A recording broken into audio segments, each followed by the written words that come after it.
You ask Tiger to solve. This deals with linear equations with one unknown. The final result is x equals 4. Let's solve it step by step. Group all constants on the right side of the equation. Add 3 to both sides. Simplify the arithmetic.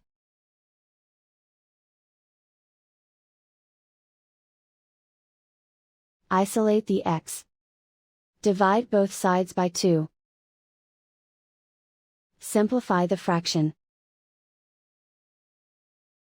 Find the greatest common factor of the numerator and denominator. Factor out and cancel the greatest common factor. And so the final result is x equals 4.